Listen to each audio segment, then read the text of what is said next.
Hello, everyone. I have a question.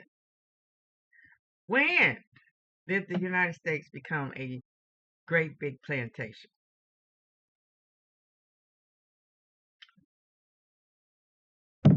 Please leave your answer in the comment section, please.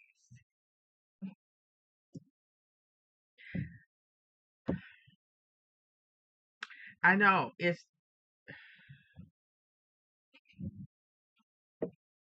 we have, uh, I don't think we have any, no, we don't have any more eyewitness, but we do have newspapers. We do have uh, eyewitness accounts how it was to live on a plantation.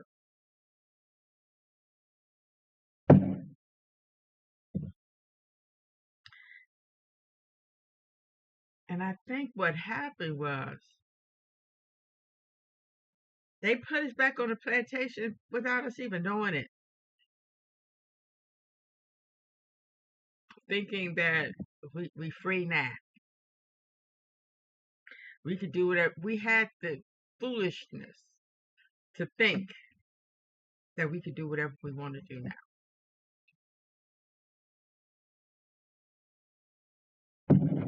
Not realizing when somebody give you something, especially man, they can take it away. They can take it back.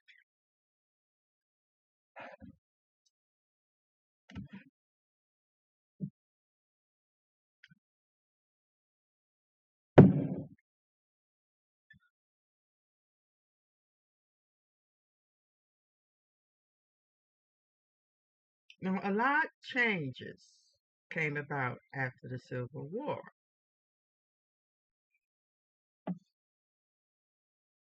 and it's still a lot of, even though the people who went through the Civil War, they are dead and gone. They are the history books now. But what they did was they put in legislation and people to carry it on.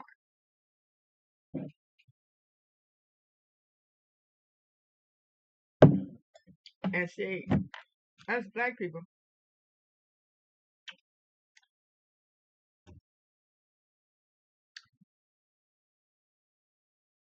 we made the sad mistake of trying to live here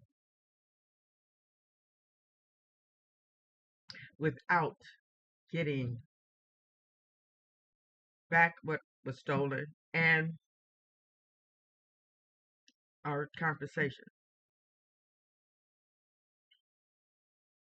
And then we made the mistake of trying to assimilate and then try to be like them.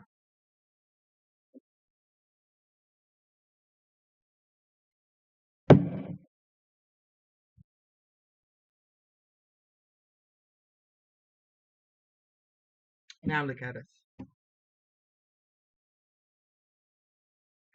And we're still making the same mistake. I'm reading this book,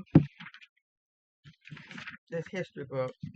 The United States, see, they don't have history books like this no more. And I didn't realize how the government,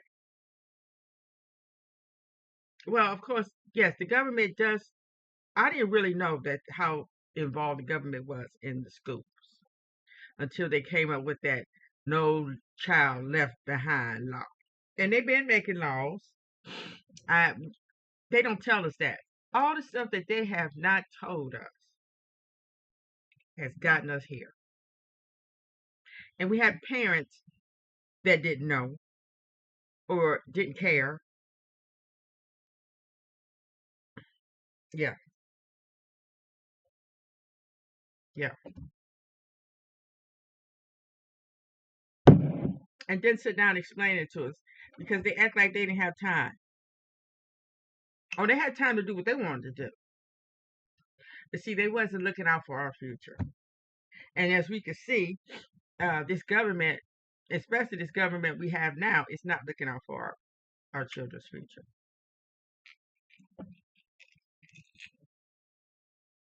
On account of money. It's all about that dollar bill.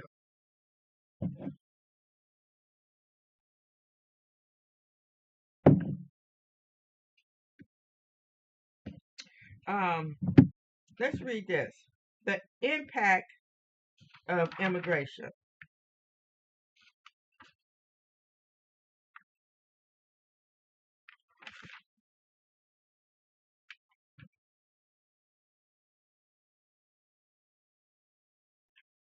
It's just so amazing how they can get away with this. Telling people to go back to their country when they came here and stole this country. When they was most of them, all of them were immigrants. They came over here and got a fair share. Now they're trying to stop other people because it's too many people. Oh no, we've been here. This is our land now, and um,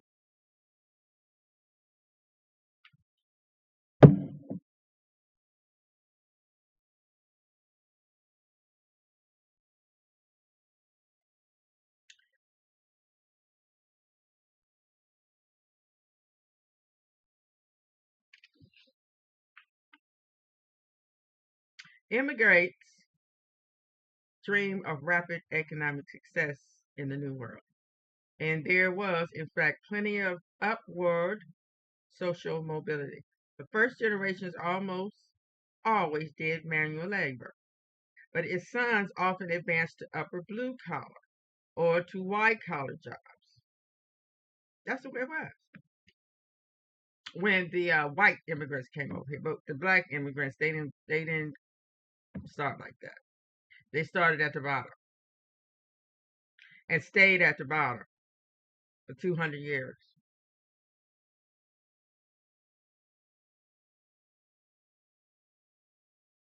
The rare Geonist and Neapolitan immigrant whose labor and thrift made his son a millionaire quickly, learning the meaning of assimilation. The son typically imitated the dress, style, and values of the Spanish elite. Hispanic attitudes toward class, manual labor, and egalitarianism prevailed. Europeans gave an enormous boost to the development of industry and commerce. Italian and Spanish settlers in Argentina stimulated the expansion of the cattle industry and the development of wheat and shoe industry. In Brazil, Swiss immigrants built the cheese business. Swiss cheese. Italians gained a leader role in the coffee industry, and the Japanese pioneered the development of cotton industry. In Peru, the British controlled railroad construction. Italians became influential in banking and the restaurant business, and the French dominated jewelry, dressmaking, and the pharmaceuticals. The arrival of millions of migrants changed the entire commercial structure of South America. Immigrants promoted further ethnic integration. The vast majority of migrants were unmarried males. 7 out of 10 people who landed in Argentina between 1857 and 1924 were single males between 13 and 40 years old. There is in other South American countries, many of those who stayed sought out Indian or other low status women. Male settlers from Eastern Europe and women of all nationalities preferred to marry within their own ethnic groups. But men greatly outnumbered women, and a man who chose to marry usually had to marry Indian. Immigration then furthered the racial mixture of Europeans, Asians, and native South Americans. For Latin America's sizable black population, immigration proved a calamity. The abolition of slavery in Spanish America has scarcely changed the economic and social status of the Negro population. Accustomed to working the rural coffee plantations and the mines, blacks sometimes had little preparation for urban living. Many former slaves had skills, even for factory work, but racism explains the greater presence of white immigrants in factories. In 1893, 71.2% of the working population of Sao Paulo was foreign born. Anxious to adapt to America and to climb the economic ladder, immigrants quickly learned the traditional racial prejudices.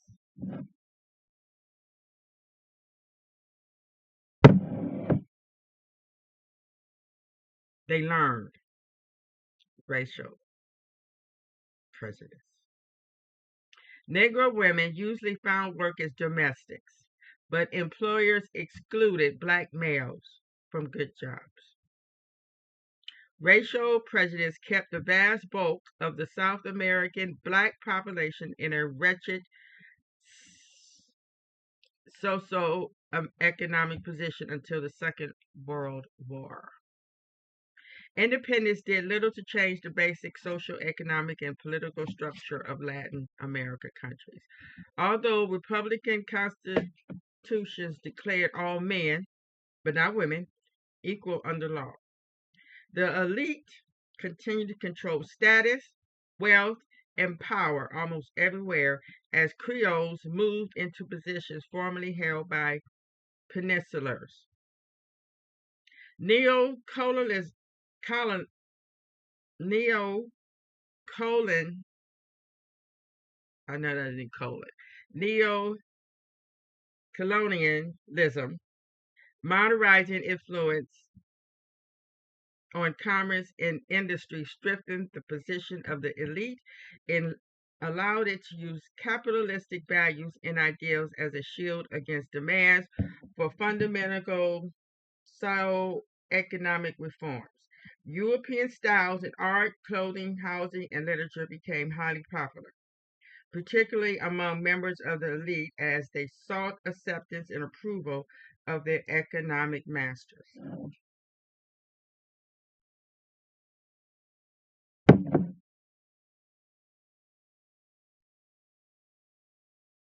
See how the Europeans is like a tsunami? It just, wherever it goes, it destroys and then put in place. It wants, and in the meantime, it's gathering all your cultures and all your traditions and then mixing it up and putting their spin on it, and then la la, it's European art, it's European music.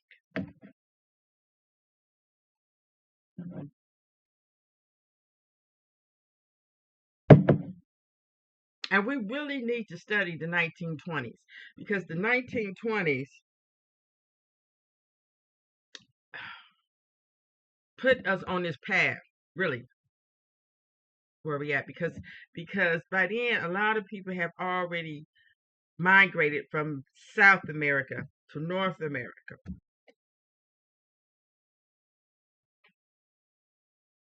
Meaningful structural change would await the revolutions and violent confrontations of the 20th century.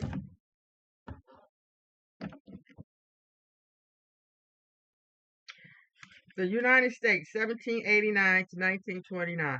The victory of the North America colonies and the founding of the United States seemed to validate the Enlightenment idea that a better life on earth was possible.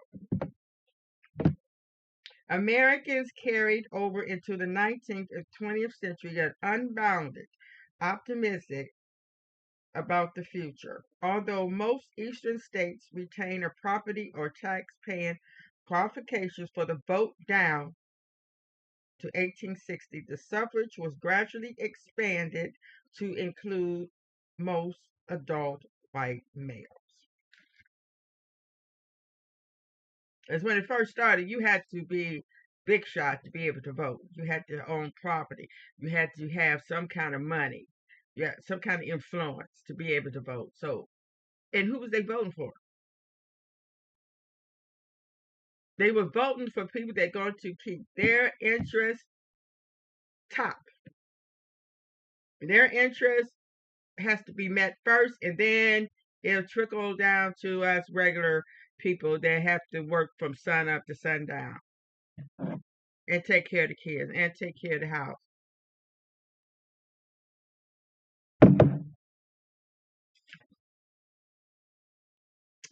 New Jersey gave women the vote for a time. The movement towards popular democracy accelerated as the young nation, confined of its manifest destiny, pushed relentlessly across the continent. Westward movement, however, threatened to extend black slavery, which generated increasing disagreement between the industrialized North and the agricultural South. The ensuing Civil War cost more American lives than any other war the nation was to fight.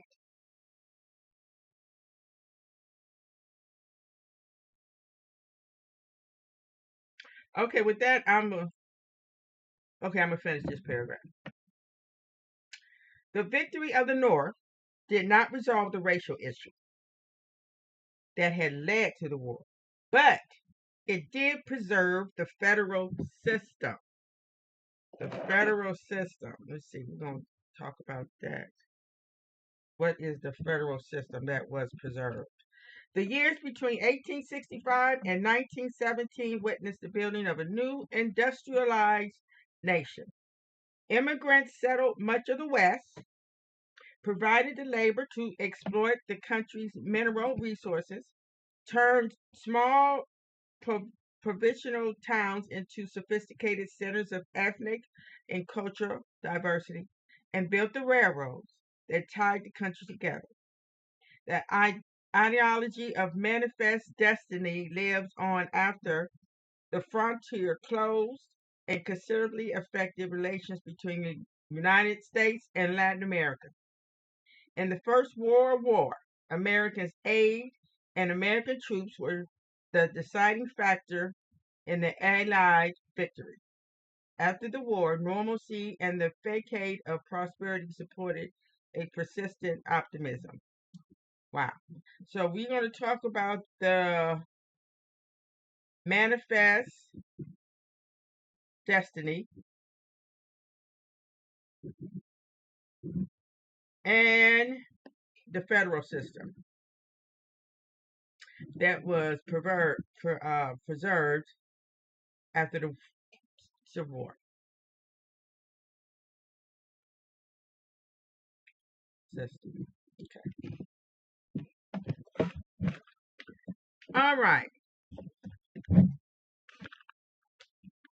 All right. Thank you for listening. And please answer that question. When did the United States become one big plantation? All right. Everybody have a wonderful day.